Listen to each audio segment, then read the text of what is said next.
ذوالحج کے 10 دنوں کی فضیلت میں سے ایک خاص فضیلت ہے روزہ رکھنا۔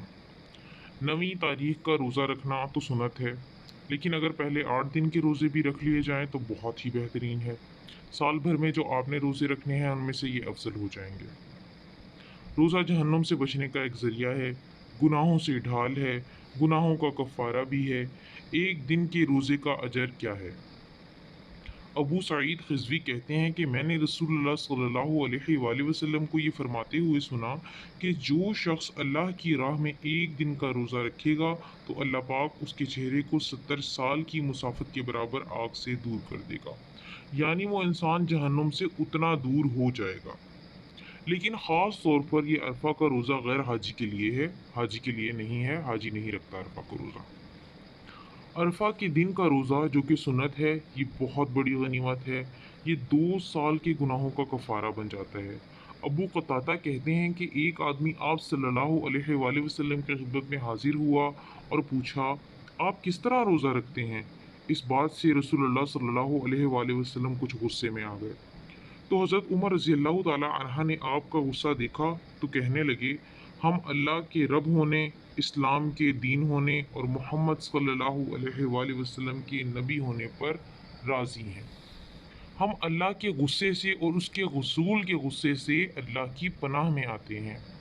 اور حضرت عمر رضی اللہ تعالی عنہ ان کلمات کو دہرانے لگے، حتیٰ کہ آپ صلی اللہ علیہ وآلہ وسلم کا غصہ ٹھنڈا ہو گیا۔ تو حضرت عمر رضی اللہ تعالی عنہ نے کہا، اے اللہ کی رسول، اس شخص کا کیا حکم ہے جو سال بھر مسلسل روزے رکھتا ہے؟ تو آپ صلی اللہ علیہ وآلہ وسلم نے فرمایا، نہ اس نے روزہ رکھا نہ افطار کیا، یا فرمایا یا اس نے روزہ نہیں رکھا اور اس نے افطار بھی نہیں کیا، یعنی یہ تو رکھنا نہ رکھنا برابر ہے اگر ہر روز ہی روزے رکھتا ہے۔ حضرت عمر رضی اللہ تعالی عنہ نے فرمایا، اس شخص کا کیا حکم ہے جو 2 دن روزے رکھتا ہے اور ایک دن افطار کرتا ہے؟ آپ صلی اللہ علیہ وآلہ وسلم نے فرمایا، کیا کوئی اس کی طاقت رکھتا ہے؟ پوچھا، اس کا کیا حکم ہے جو ایک دن روزہ رکھتا ہے اور ایک دن افطار کرتا ہے؟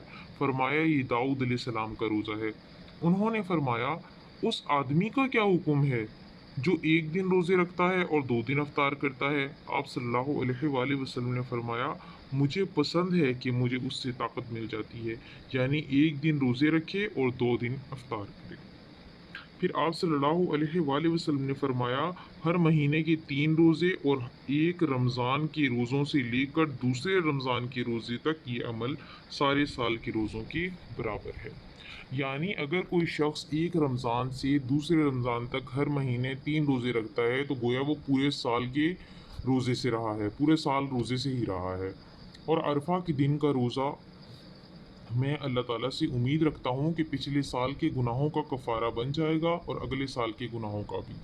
اور یوم عاشورہ کا روزہ میں اللہ سے امید رکھتا ہوں پچھلے سال کے گناہوں کا کفارہ بن جائے گا۔ تو اس طرح 3 سال کے گناہوں کا کفارہ ہو جاتا ہے جب انسان یہ روزے رکھتا ہے۔ آپ دیکھیے کس طرح، مثلا 9 ذوالحجہ کا آپ نے روزہ رکھا تو سال اینڈ ہو رہا ہے۔ اب کیا ہے، پچھلا سال جو تھا اس کا کفارہ ہو گیا، اور ایک اگلا سال جو محرم سے شروع ہوگا وہ، اب جب محرم آیا تو آپ نے پھر روزہ رکھا تو ایک پچھلے سال کا کفارہ ہو گیا، یعنی آپ 1441 کی ذوالحجہ میں روزہ رکھتے ہیں عرفہ کا، ٹھیک ہے؟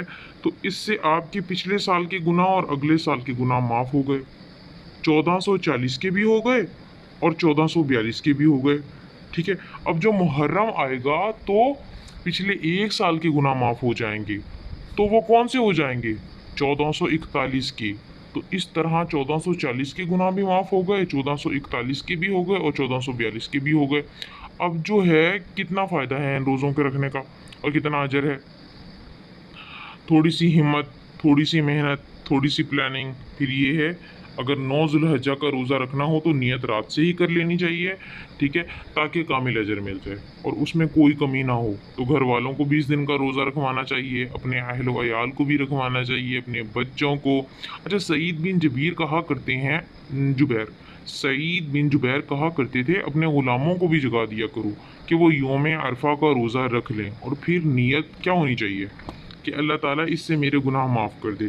جب 9 ذوالحجہ کا سورج غروب ہو تو گناہوں کا سورج بھی غروب ہو جائے. روزہ رکھیں، اپنے گھر والوں کو بھی تلقین کریں. ویڈیو اچھی لگے تو ویڈیو کو